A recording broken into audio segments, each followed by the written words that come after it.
और रूरल मजदूर यूनियन ने लेबर डे पर वर्कर्स इवेंट और प्रोटेस्ट किया।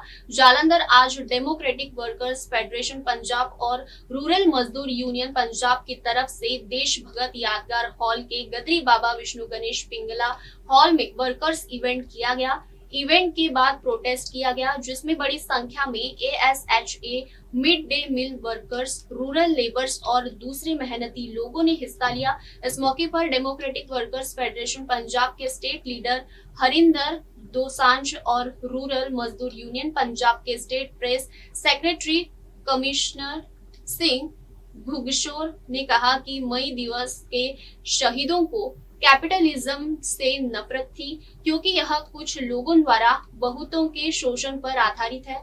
उन्होंने सोशलिज्म की वकालत की, क्योंकि इससे हर इंसान की भलाई हो सकती है। इन शहीदों ने कैपिटलिज्म के विकल्प के तौर पर सोशलिज्म की जो अपील की थी, वह आज की कैपिटलिज्म दुनिया में बहुत मतलबी रखती है, जहां कैपिटलिज्म बहुत बड़े पैमाने पर गरीबी, बेरोजगारी और समाज में गैर बराबरी पैदा कर रही है।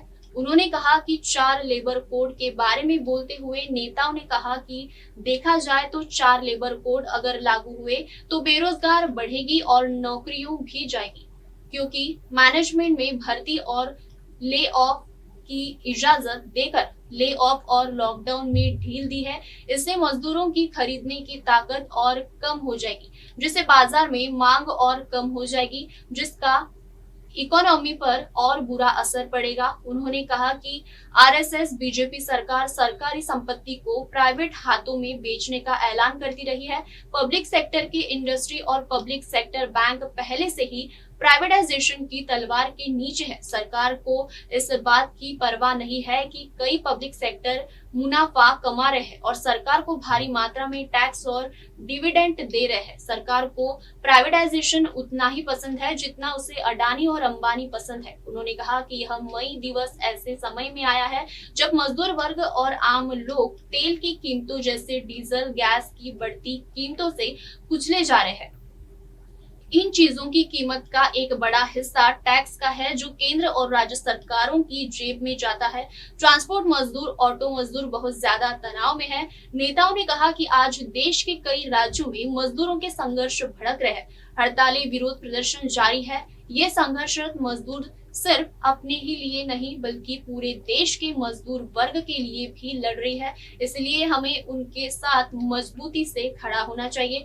उन्होंने कहा कि आज मजदूर वर्ग के सामने राष्ट्रीय और अंतर्राष्ट्रीय स्तर पर बड़ी चुनौतियां हैं। मोदी सरकार ने पहला मजदूर हितैषी लेबर कानून रद्द करके 4 मजदूर विरोधी और पूंजीवाद हितैषी लेबर कोड लाए हैं, जो मोदी सरकार का मजदूर वर्ग पर बहुत बड़ा हमला है।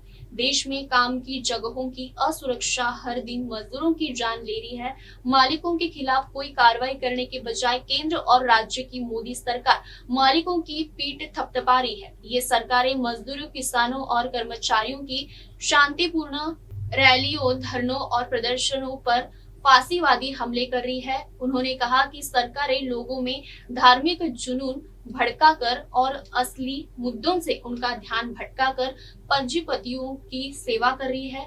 उन्होंने कहा कि महंगाई, बेरोजगारी और भ्रष्टाचार से आम लोग घबरा रहे हैं। सत्ताधारी पर्यटकों की सरकारी लोकतांत्रिक और संवैधानिक मूल्यों को अपने पैरों तले रौंद रही है। उन्होंने कहा कि मान सरकार चुनावों में लोगों से किए गए वादों को पूरा करने से भाग रही है और इसके लिए नए बहाने ढूंढ रही है। उन्होंने मई दिवस पर मजदूर वर्ग पर हो रहे हमलों का मुकाबला करने और उनके अधिकारियों और नौकरियां की रक्षा के लिए 4 मजदूर विरोधी लेबर कोड को रद्द करने, न्यूनतम वेतन 30,000 रुपए करने, दिहाड़ी 8 घंटे करने और आशा और मिड डे मील वर्कर सहित अनस्किल्ड वर्कर्स को रेगुलर करने के लिए एक संगठित बड़े संघर्ष का आह्वान किया। इस मौके पर डेमोक्रेटिक आशा और फैसिलिटेट वर्कर्स यूनियन की जिला अध्यक्ष गुरजीत कौर शाहकोट, ग्रामीण मजदूर यूनियन पंजाब की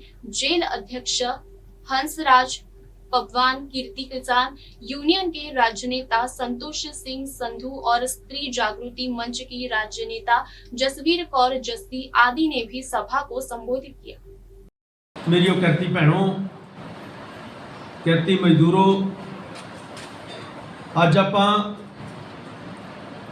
140 ਸਾਲ ਬਾਅਦ 140 ਸਾਲ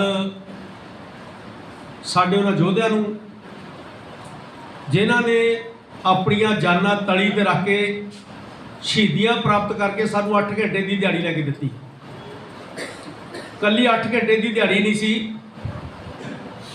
ਉਹਦੇ ਵਿੱਚ ਜਿੰਨਾ ਤੁਸੀਂ ਸ਼ਨੀਚਰ ਐਤਵਾਰ ਦੀ ਛੁੱਟੀ ਤੇ 8 ਘੰਟੇ ਦੀ ਦਿਹਾੜੀ 5 ਦਿਨ ਅਸੀਂ ਕੰਮ ਕਰਨਾ, ਬਾਕੀ ਦਿਨ ਅਸੀਂ ਆਪਣੇ ਪਰਿਵਾਰ ਦੇ ਵਿੱਚ ਰਹਿਣਾ ਤੇ ਹਫ਼ਤੇ ਬਾਅਦ ਤੁਹਾਨੂੰ ਤਨਖਾਹ ਮਿਲਣੀ। ਤਨਖਾਹ ਵੀ ਜਿੰਨਾ ਤੁਹਾਡੇ ਨਾਲ ਗੁਜ਼ਾਰਾ ਵਧੀਆ ਹੋ ਸਕੇ। ਇਹ ਨਹੀਂ ਵੀ 3000 ਤੇ ਮਹੀਨਾ ਕੰਮ ਕਰਾਉਣਾ, ਉਹ ਵੀ 3-3 ਮਹੀਨੇ ਦੇਣਾ ਨਹੀਂ, ਇੱਦਾਂ ਨਹੀਂ ਸੀ।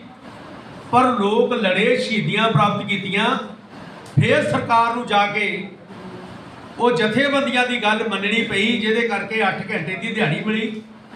ਪਰ ਅਸੀਂ ਲੋਕ, ਖਾਸ ਕਰਕੇ ਭਾਰਤ ਦੇ ਲੋਕ, ਬਹੁਤ ਸਾਰੇ ਲੋਕ ਇਦੋਂ ਵੀ ਅੱਗੇ ਵਧੇ, ਪਰ ਅਸੀਂ ਲੋਕ ਜਿਹੜੇ ਆ ਜਾਤਾਂ ਦੇ ਵਿੱਚ ਪੈ ਕੇ, ਧਰਮਾਂ ਦੇ ਵਿੱਚ ਪੈ ਕੇ, ਮਜ਼ਹਬਾਂ ਦੇ ਵਿੱਚ ਪੈ ਕੇ ਅਸੀਂ ਉਦੋਂ ਪਿੱਛੇ ਚਲੇ ਗਏ, ਗਾਹਾਂ ਨਹੀਂ ਗਏ। ਅਸੀਂ ਪਿੱਛੇ ਚਲੇ ਗਏ। ਜੇ ਅਸੀਂ ਲੜਦੇ ਹੁੰਦੇ, ਦਫ਼ਤਰਾਂ ਦੇ ਵਿੱਚ ਅਸੀਂ ਲਾਲ ਝੰਡੇ ਚੱਕਦੇ ਆ, ਪਰ ਜਦੋਂ ਅਸੀਂ ਪਿੰਡ ਜਾਂਦੇ ਆ, ਪਿੰਡ ਉਹਨਾਂ ਹਾਕਮਾਂ ਦਾ ਝੰਡਾ ਚੱਕ ਕੇ ਤੁਰ ਪੈਂਦੇ ਆ ਜਿਨ੍ਹਾਂ ਨੇ ਸਾਡੇ ਬੱਚਿਆਂ ਦਾ ਭਵਿੱਖ ਦਾਅ ਤੇ ਲਾਇਆ। जालंधर से बलजीत सिंह की रिपोर्ट।